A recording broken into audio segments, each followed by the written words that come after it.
Hello, this is Linda Ugalo of Delight in the Limelight. I'm a speaking confidence coach and author of the book Delight in the Limelight, helping you overcome the fear so you can enjoy your limelight moments. And I know that networking is one of those places that can feel kind of anxiety producing. And if you think it is awkward, boring, or just plain exhausting, you clearly haven't yet met Julie Brown, my guest today. She's a networking coach, speaker, and author of This Shit Works, a no-nonsense guide to networking your way to more friends, more adventures, and more success. Welcome, Julie. Oh, thanks for having me. Talking about my favorite thing in the whole wide world. You know, I just reviewed your book on Amazon. It is so great. Now, I'm somebody who I like talking to people, but I feel like I don't know what I'm doing still with it. And I felt like when I read your book, it's like, oh my God, it's like, I didn't know what I didn't know. Right. Sure. Mm-hmm. And I loved how you really made the case for why we should take more time and care with this. And in a way that it was kind of like, duh. Yeah. The problem with networking is we've all been told, in some form or another, that we should do it for our careers, for our success, that it's important in some sense. But nobody's ever given us a strategy or a plan or, okay, well, how do we do it? How do we have metrics around it to tell if we're doing it well, if it's working? How do we put goals around it? Like there's nothing else in our business that we wouldn't have goals or metrics for to like chart if we're successful. But with networking, they're like, oh, go to this event over here, go to this event over there. And there's no strategy or framework around it. And I think that's why people don't know how to do it, or they don't know how to gauge how successful they are at it. Yes. I mean, I have actually read, I'm pretty sure I've read like articles about it. I've gone to a workshop on it. I think the one thing I got out of my workshop is I love how you talk about the croissant versus the bagel. It's kind of like how you approach groups and how do you know which groups you can approach, and the ones that have a little opening physically, spatially, are the ones that you are more easily able to get into. So I learned things like that. And when I'm talking in a group, I always leave a space open for that very purpose. But, I don't know that almost everything else you talked about in the group, it was like in the book, it was an epiphany. So I love what you're talking about, having metrics and goals. But I think before we get into that, it's kind of like, what can happen? Like, why should we spend time to do this and to like take the time to make a plan? It's such a great question because I can't convince you to have a networking plan or have a networking strategy unless you understand why it's important to do it. And if we're going to go back into studies, so there's been studies around networking and also the importance of a size of a network and how big it is and how robust and how diverse it is. There's a study out of the University of Chicago Booth School of Business that was done by Dr. Ron Burt. And it looked at relative performance, anybody's relative performance in their career. And relative performance can be broken down into three things. 1, compensation, how much we get paid, very important. 2, industry recognition, that's also important. And 3, promotion within our industry over time. Can you repeat those again? Because I think it up for a second.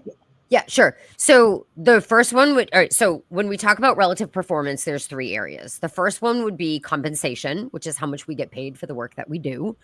2 would be industry recognition, how much we are recognized within our industry. And 3 would be promotions over time within our industry. And it looked at whether or not people had large, open, diverse networks where networking was sort of like a whole life activity where you included your family and your friends and people you do hobbies with in your network, not just an industry specific activity, not just people in your industry. So they looked at whether you had a large, wide, open, diverse network or if you had a smaller industry specific network, and then how that related to relative performance. And the study showed that the more diverse, the more open, the larger network you have, the greater relative performance that you will have over your career. In the study, it showed that there was no other factor that factored into relative performance as high as whether or not you had a large, open, diverse network.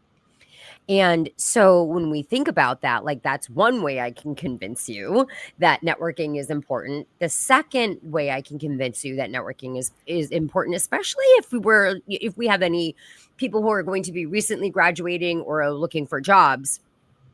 Only 30% of jobs are advertised. The other 70% of jobs live in what is called the hidden job market. And the hidden job market was first coined, like, I don't know if you remember, I think it was like 1980 something. The book, What Color Is Your Parachute, came out. That author of that book coined this term, the hidden job market, because 70% of jobs are filled through networking. Another important statistic is if you are looking to have an in into a company, a person who has a personal introduction to a company will get an interview 50% of the time. And economies are cyclical. We're always going to be coming off of or heading into some sort of cyclical recession in our economy. And these cycles, sometimes they take longer. Sometimes there's 7 years, sometimes there's 4 years, but we're always going to have a cyclical economy. So if you are looking to make a change in your career, you're most likely going to find the job that you want through connections. So these are just two big points. Like I could give more, but we don't have time for me I don't have all hour to convince you to network. I want to give you a couple of things that say, yes, okay, this is important. And then, okay, great. Now, how do I do this? I'll tell you what really moved me in your book. Okay. When you talked about the people that you met in bars. Yes. Mm-hmm. And became lifelong friends with. Yeah. Yeah. And how, and like, it was kind of like, oh yeah, this is our life. Yeah. These are the people that we meet. This is what makes our life juicier and more fun and interesting. Mm-hmm. And like what really, like all this stuff is really important. And I feel like it's almost like advanced level, because like the idea of like, oh, how do I meet someone who's in that company? Maybe that is kind of basic and elemental and important for our careers. But to me, what really pulled me in was I don't even have to go there yet. Yep. I don't have to start there. Mm-hmm. I can start with the fun part. The fun part is we get to engage with people and have fun. And I loved your whole approach to having fun. So let's kind of like detour. Sure. To that, because like you have so I know that you're going to offer like listeners this download. Yeah. Yeah. And let's start with that, because I think that is one of the things that to me was a duh moment. Duh, of course. Yeah. So talk about that.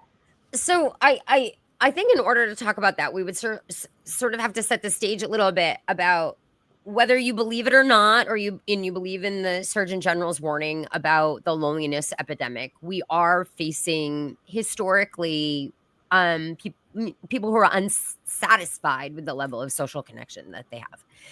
There's also another statistic out there that the average adult hasn't made a new friend in more than 5 years. And our studies show that our peak time of making friends, we peak at age 25. Because if you think about the environments we're in, when we're in school, when we're in college, we're in environments in which we are seeing a lot of the same people over and over. And that is like one of the ingredients for creating friendship is sustained contact over a long period of time. And then when we hit 25 years old, we come down off of that. We're not in those environments as much where we have that sustained contact.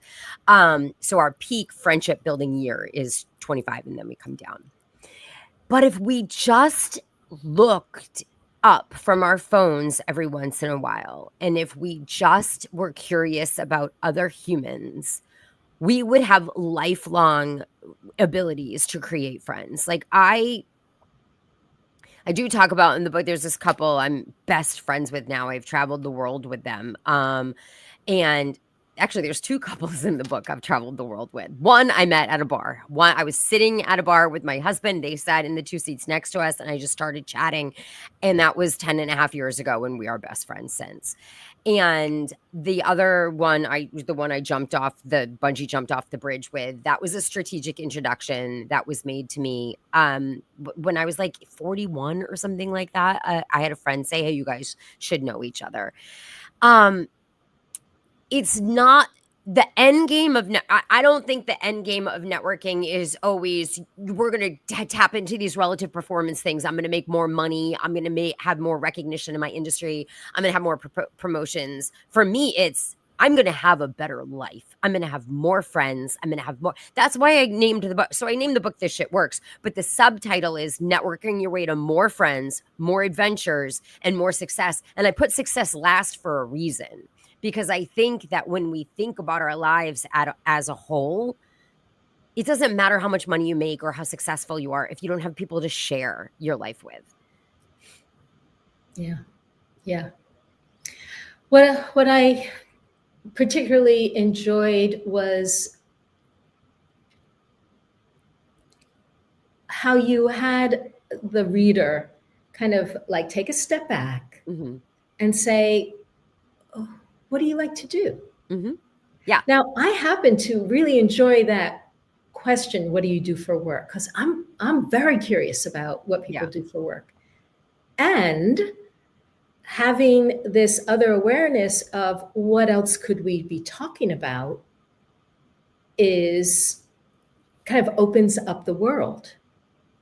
Yeah. And for instance, I loved how you spoke about the things that you were interested in. I love that you took, part of a chapter to say, I got into wine, or I got into craft beer. And in fact, you were talking about attending a wine festival in Hungary. Well, I'm in Budapest now. My husband's been to that wine festival. I'm not a wine drinker, but I love tasting wine, and Hungarian wines are completely different than wines in other parts of the world. Yep. And I was saying, gee, I never really, even thought about like how we can connect on those levels. I also had an experience where I'm doing this kind of LinkedIn campaign to get to know people. And at the first one I did, it was more kind of like business oriented, but this one is more like, I want to connect with other podcasters. No, this one is authors. And someone wrote back, she said, take me off your list. And I looked her up, which I hadn't done before because it was all kind of automated. I looked her up and I saw that she's an avid gardener and very involved with horticulture history. And I looked at her site and went, oh my God, if I had only looked at her site first, I could have connected with, I love edible landscaping. I was an organic farmer. Tell me what it could have been like that opening. And here I totally messed up the opportunity by not taking the time to learn about this individual first. So there's a couple of things here. When you say like you discovered that she's into horticulture, I always say there's always something that somebody will not shut up about. You just have to ask enough questions to figure out what that is. I'm different. There's a lot of things I won't shut up about, like, because I am so like multi-passionate about a lot of things. But gardening is one of those things. And my newsletter that went out yesterday was all about. So I grow heirloom dahlias. Yeah, I know people look at me and they're like, "Oh, she gets dirty." Yes, I'm dirty a lot. I'm in my garden all the time. Like I grow heirloom dahlias. They're from Holland. They're from France. They're from the 1950s. They've been cultivated since the 1950s. And I wrote this whole newsletter about like it takes time. Like dahlia. I don't know if you know anything about dahlia tubers. I love dahlias. In fact, I'm thinking. I know that they grow larger and larger clumps, and you have to do something with them. And you separate them. I'm going to come by. Yeah, you separate them. Share some with me. And so I start them inside in April, and then I put them in the ground in May, and then they really don't come into their own until like August. They're like August, September, October. They're like showing off. It's a big show, and then you have to pull them back out of the ground because they can't get frozen. So you have to pull them back out of the ground, and you have to overwinter them. You have to separate them. It's a huge process. It takes me days to do it. But so when I sent that newsletter out yesterday, so many people emailed and were like, I had no idea you did this. Like, my friend owns a dahlia farm in New York. Can I connect you to her? Like, the in the book, this list exercise that Linda is talking about is called the list yourself approach. And it is, you just make a list of all of the things that really you enjoy doing or that you could use to describe yourself that don't have anything to do with work. So I am a huge wine snob. I've traveled the world for wine. I am a big world traveler as well, but I'm a gardener. I'm a mountain biker. I'm a skier. I'm a marathon runner. I've run the Boston Marathon a number of times. I run every single morning. What I'm doing with people when I'm asking you to sort of catalog who you are, number one, the exercise is just remember how interesting you are.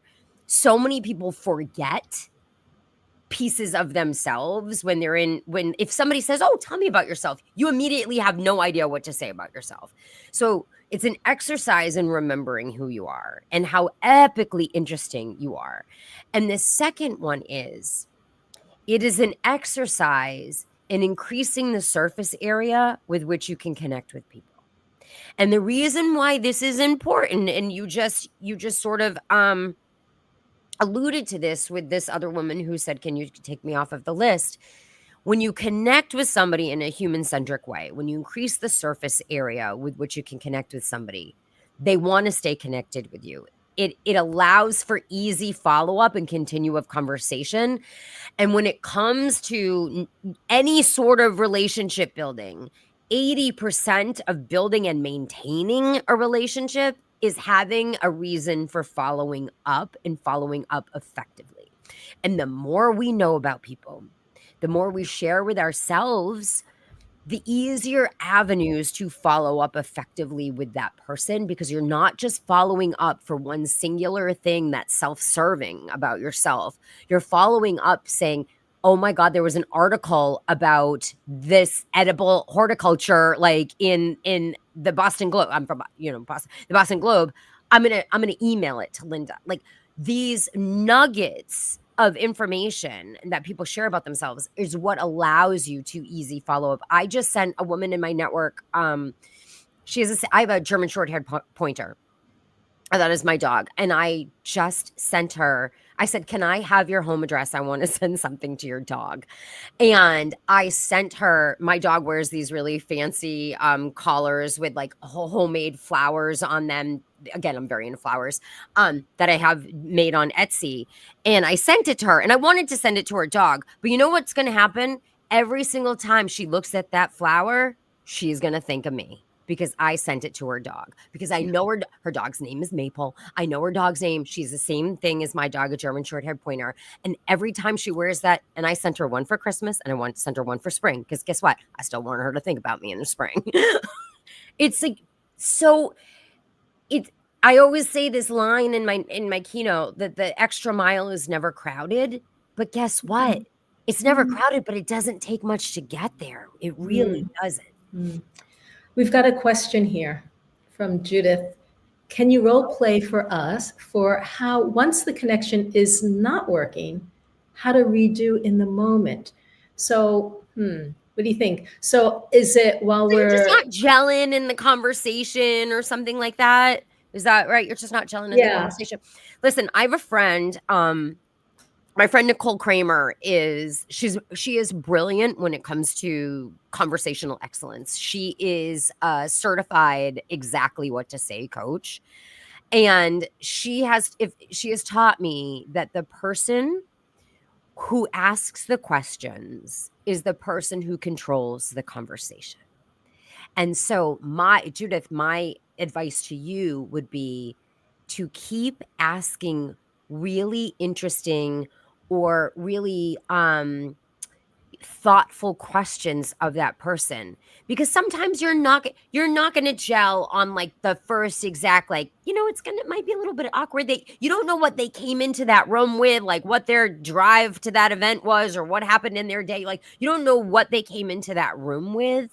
Your job is to be patient, try to control the conversation by asking really thoughtful and interesting questions until you get to that point where you hit it with that person. And then they're like, Oh, you can see it in their face too.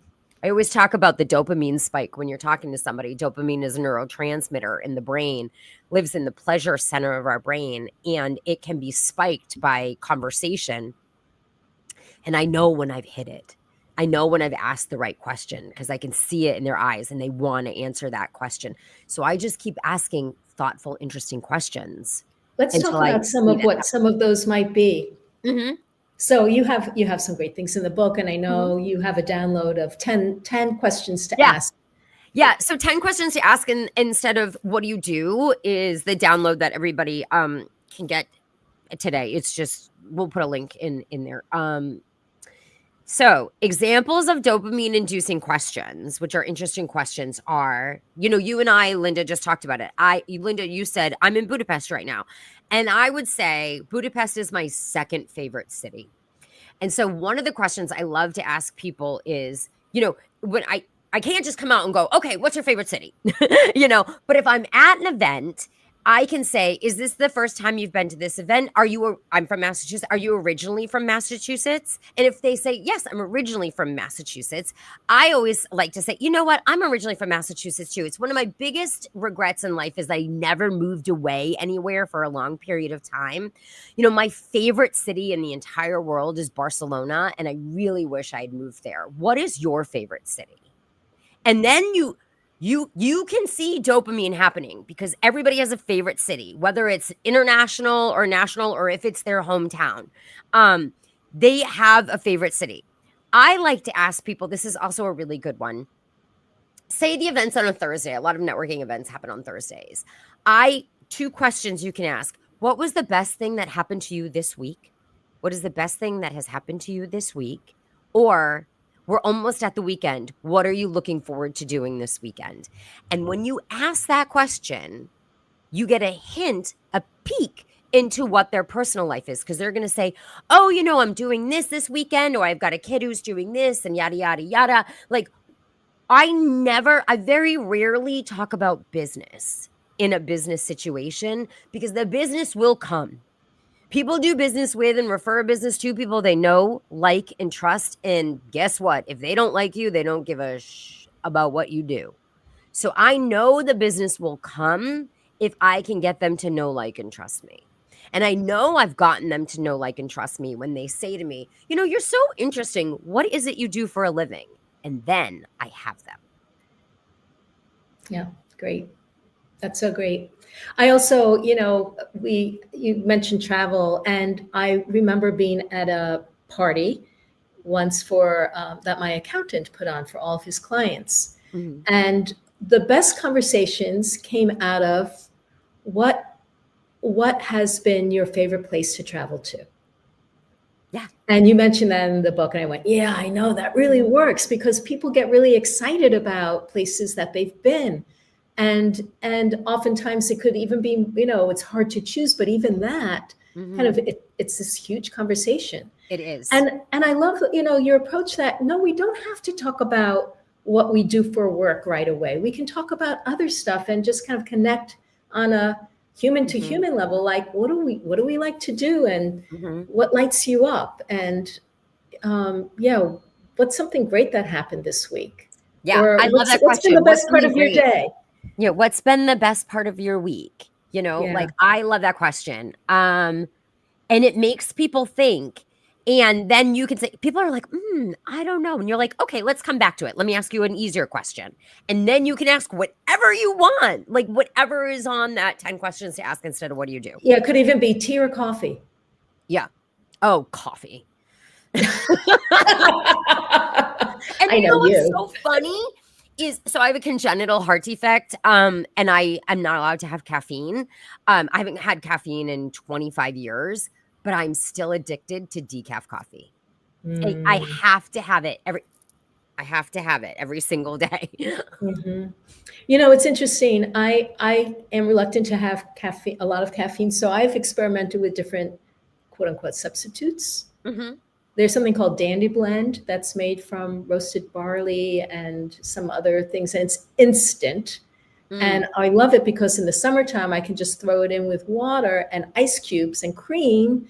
And I feel like I have this like iced coffee beverage. Yeah. And most recently, I've been experimenting with New Orleans ground roasted chicory root. Chicory. Yeah. Have you had that? No, because every time I went to New Orleans, it was like chicory and coffee, and And they didn't coffee, make it yes. decaf. So yeah. Yes. Yeah. Oh, right. Well, I have questions that I wrote down from the book that I just want to take a look at, Okay, because sure. there were some things that I was thinking, okay, well, how do you do that? So I feel like we have this kind of, this beginning piece of like what kinds of questions we can ask, Yeah. and why, because we want to have this more human connection. And I also just want to for people who are watching live, I'm going to put the link up, or maybe is it not working? Hold on. Yeah, here we go. Show. Okay, so the 10 questions that you can download, the link is right there. One of the things that I wondered about, actually, I don't even see, where did I write these questions down? Oh,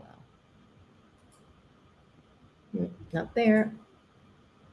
While you're looking up those questions, this is such a great time of year for networking, because think about all of like the different holiday parties that are coming up, and all of so from now until January 1st, like we are chock full of opportunities to meet new people. Like I love this time of year. Sometimes it can be tiring, believe me. I know. But there are so many opportunities between now and the end of the year to meet amazing new people. Yeah. Okay, this is a biggie for me. And I know you have this in like chapter 8 or something. Follow up. I wrote the book like 4 years ago. I hope I remember what was in Well, that's what chapter 8. reminded you. It's chapter 8. Okay. Follow up. So I finally, I've been so frustrated because I meet all these great people. I have such a, good intention on following up, and I have some cards, I have some pieces of paper, I've got notes. Finally, I purchased something called decks. I know there's a lot of like. Oh yeah, my marketing manager uses that. Uses decks. Mm-hmm. So I just this week, I opened it up, and what I'm recognizing is that it's very easy for me to say, okay, I'm going to have this call with somebody. I have lots of calls with people. I love meeting them. And then, okay, I've got someone else at the top of the hour or half hour, and I move on, and that's it. Yeah. And I realized you can't do that. And your book kind of shows me that I've got to slow down. I've got to like do a little less and do more with what I'm already doing. So if I have a call, I got to make notes about it, don't I? Yep. Yeah. It's like I'm not done once I'm off the call. Talk about that. Okay, so there's a couple of things you hit on here. Our brain remembers what we write down. So this is why we write a shopping list when we go to the grocery store, because if we don't put it on a list, we will forget to do. Like we will inevitably forget something because our brain is not going to remember all of it. So I never conduct any one-on-one or any group meeting it never leaves my desk without my notebook. I have stacks of them over on my windowsill there. I never throw them out. Like every single page is filled with whatever was happening in that meeting. And it's because there's a couple of things here. There's because networking and relationship building is a lot about what you'll say you'll do. And if you say you'll do something and you don't do it, it erodes at that know, like, and trust. So if I say I write down everything and I follow up and I say I do what I say I'm going to do. The second thing is we are stacked with meetings. Our lives are very busy. We're meeting a lot of people. I always say when you meet somebody, you should follow up within 24 hours. And you should. However, if life gets in the way and you don't follow up within 24 hours, always follow up. It's like that. Like, when was the best time to plant a tree? 20 years ago. When's the next best time? Today. Like, whatever it is It is not too weird if you follow up late. What is weird is if you don't follow up at all. Yeah. And so be good at saying, I should have followed up with you earlier than this, and I apologize. It's been a day, it's been a week, it's been 6 months, like whatever it is, like, but I'm a woman or a man of my word, and I wanted to get you this. I hope I'm not too late in getting it to you. Yeah. That's if you owe somebody something. If you don't owe anybody anything, but you just like want to say thank you or hey or whatever, send handwritten notes. And I think I talk about this in the book, but I haven't read that chapter yet. okay. So there's the average corporate American worker receives 130 emails a day. 130 emails a day. And some of them can be lovely emails. I receive, so as a keynote speaker, I receive emails every day from people who have seen me speak or read my book and want to thank me. And they're lovely emails. I just got one yesterday. But they don't hit like a handwritten note. In a world where everything is online, there is something to say about a tactile experience. And when I just got two. I just got this one this week. There's something to say about a tactile. This person knows me. Look at the dahlias. They remembered me and that I love dahlias. And then also when you open up, you see their handwriting, which is so personal. We don't see people's handwriting anymore. And then you know that person who gets it knows that they took the time to pick out the stationery, walk it to the mailbox. It's a tactile experience. It makes me feel good. And you know what I do? I put it right here on my desk. Studies show they put it on their desk for a minimum of 2 weeks.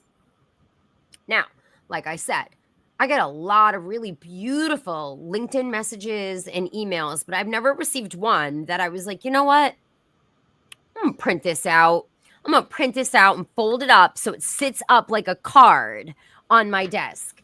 The handwritten note just hits differently. So, as part of your thoughtful follow-up with anybody, send handwritten notes, not just for thank you, for happy birthday, for congratulations, for sympathy, especially. I just received an email yesterday. There's a woman who saw me speak 3 years ago, and we've become friends. And I had another event in she's in California, another event in California, and she really wanted to see me speak again, and she couldn't make it because somebody in her family very close to her passed away. And she sent me an email and she was like, I'm so sorry I can't be there. Like, basically, it's very bad. And the first thing I did when I got home from California was I put a note in the mail, a sympathy card in the mail. And I didn't even have sympathy cards I just took a blank stationery and I said, these are my thoughts. This is what I'm thinking of. I like, if you ever need anything, yada, yada, yada, yada, yada. And I sent it off. And yesterday she sent me an email and she was like, it was so sweet to know that somebody who I've never met in person, she's only seen me on the stage and we have this online relationship across the country. I've never met in person, took the time to write me a note. I could have sent her an email back. Oh, I'm so sorry if you need anything. My thoughts are with you, yada, yada, yada. But I didn't. I took the time and the 5 days it took to get across the country, and that hit differently. Yeah. Yeah. It's really nice. I noticed that you, in the book, you make a recommendation of how to make it easy for yourself, like get your supplies together. Yeah. I will consider that. I'm not going to make a commitment to it, but I will consider it. And because I do hear what you're saying, I do feel though when I do get something written in email, I do have a folder where I keep stuff. So I'll copy it out. I do not. And it's nice to have it all in one place. Yeah. Maybe I should do that. Maybe I should get more. Yeah. We'll swap ideas. I mean, it's like, that folder of like, I probably speak to, I don't know how many thousands of people a week. And so that would be a big folder. It'd be a big folder. But yeah, when you're having a low day, it's a good one to open up. Yeah. Absolutely. Yeah. Yeah. I started to do that a few years ago. That was very, very helpful. So one of the things that, I always got confused by is like this idea of, let's say you want to reach out to a network for help in some way. Mhm. That feels kind of squeezy to me. Does Like, it? how do you make the leap? Like, what does that look like? Or like for instance, let's I'm say like a prize someone's been fighter on right a now. I'm like, let me podcast. loosen up and answer this question. First way to answer this question is don't ask for anything if you haven't been a good network affiliate, a good network partner, a good friend. Reciprocity reflex is real. When you are a good part of someone's network and when you are thoughtful and you are giving, you deserve that in return when it is your time of need. And if you have done that, people will want to help you. 2, this is a gender thing, and I'm going to talk in very binary terms, male and female, because I don't have any data set on non-binary individuals. Women tend to be givers and not takers. We tend to be more at ease in a giving capacity and forget that networking and relationship building are not a one-way street. You cannot give all of the time and not receive in return. And women tend to not ask for things from their network even when they desperately need them. And that is something that we as women need to get over. We need to be okay asking for referrals. We need to be okay asking for information. We need to be okay asking for strategic introductions. We need to be okay asking for mentors and advocates and allies and more money.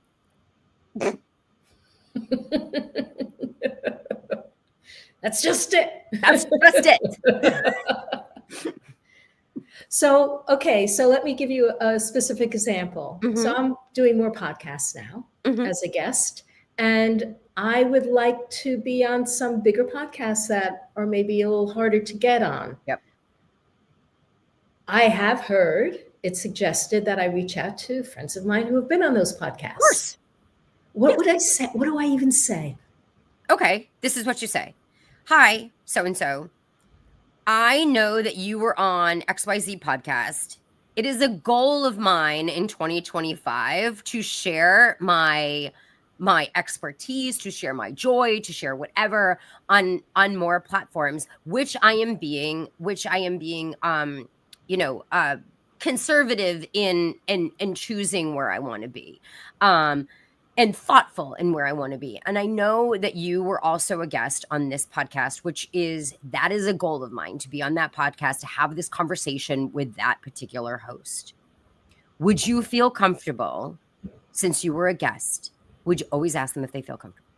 Would you feel comfortable making an introduction for me? I completely understand if that is not where your relationship is. If you are comfortable, I would love it. If you are not comfortable, I would appreciate any advice and pointers you can give me. Nice. Easy. Easy. Yeah.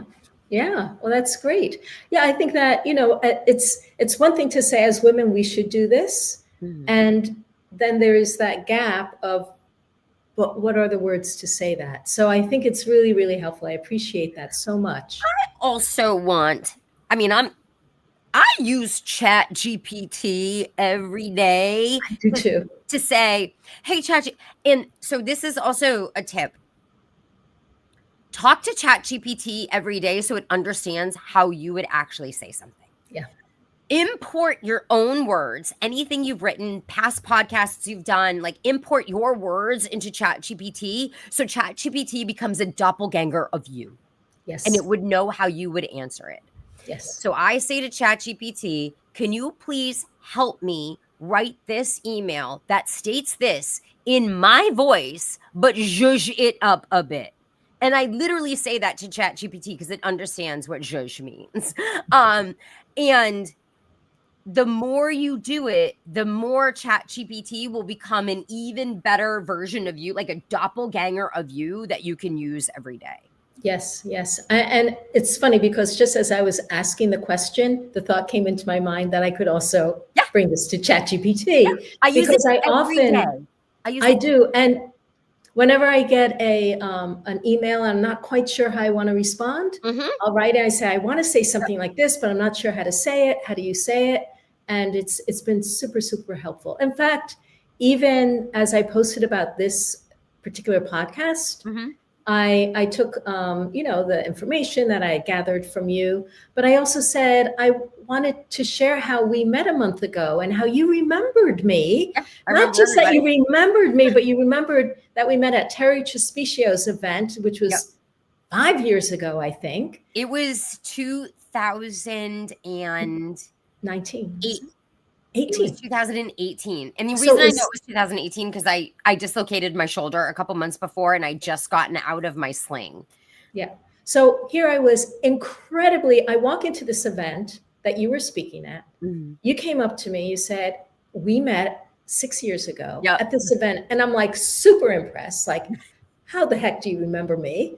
And I was super embarrassed that you looked familiar, but that was the extent of it. Yeah. Of course, I'm thinking, I want to have what she has.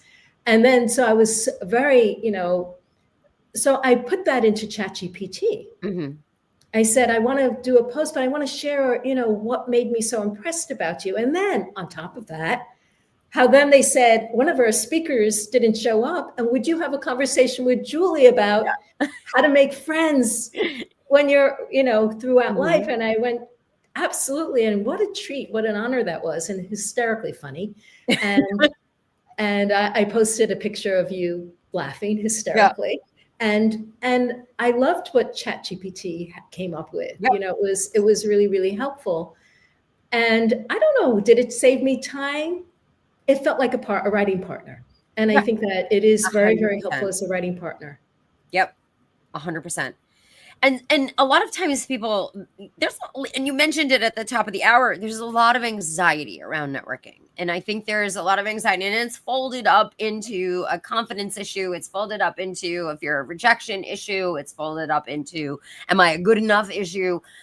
And so many people say, I don't know how to follow up with people. Especially like you say, you meet somebody at an event, you have a conversation, and then you want to send an email the next day.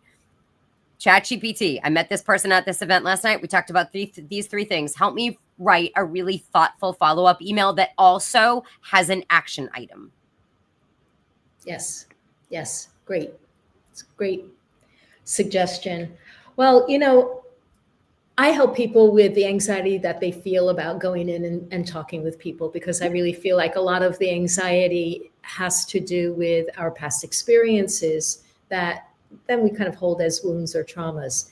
And we don't want to carry that into any kind of a speaking experience, whether it's networking or getting on stage or getting on a podcast. But so there's that area which I help people with, but I love that you bring in all of this skill building and structuring for us that really kind of lays out a journey and a plan that we can have to create more relationships in our life that combine our work and our personal life, which how good is that? I mean, it's wonderful. Like we have our families, but the friends that we make are going to be from the places where we hang out the most, and it is these work environments. I was lucky enough to officiate a wedding in September, and it was my husband's cousin, but it's not his cousin. They were the neighbors that just became such best friends that we called them aunt and uncle, and then their kids were cousins. And so it was his fake cousin, which I always call it his fake cousin. And in the explanation in the ceremony, I mentioned that, I came into this family thinking they were family, and then they were finding out they were friends. And isn't that what life is about? It's not just about the family that you're born into. It's the ones you choose along the way to share this life with you. And I just think, like, if we can just get out of our own head and we can realize that, you know, it's the beauty in the people we spend life with. And also to take some of the pressure off of people who might listen to me talk and are like, oh my God, I need to build a network today. Network isn't built overnight. It's slow and steady. And that's what makes it so powerful. Yeah. Yeah. It's part of the journey. Yeah, Yeah. I love it. So Julie, this has been great. It's so inspiring to talk to you. I feel zhuzhed up. Zhuzh is my word. I like that. And so just say again the name of your book, where people can find you, what they can download. So the book is This Shit Works, Networking Your Way to More Friends, More Adventures, and More Success. Can be found on Amazon or Barnes & Noble. I have a podcast of the same name called This Shit Works, which is on, there's 200 episodes that you can download and binge. It's on hold right now while I write my second book, which is all about networking for college and university students. And if anybody's interested in my speaking, you can go to juliebrownbd.com and find out all of the different things that I talk about and speak about and keynote about. What does BD stand for? So I started the company as a business development consultant. So it was the company is Julie Brown Business Development Incorporated, JBBD Inc. So the BD is business development. Mm-hmm. Okay. I was wondering that. So people always answers it. That answers it. Okay. I hope we've had a number of people listening to us. Thank you so much for coming on live and keeping us company. And if you have any questions, you can always post underneath the live stream, and both Julie and I will come on and see what you have to ask about. Go get her book. It's really, really good. It's hard to pull me away from my Pride and Prejudice variation novel obsession, but I actually found like this was as entertaining as those books. So go get her book. Start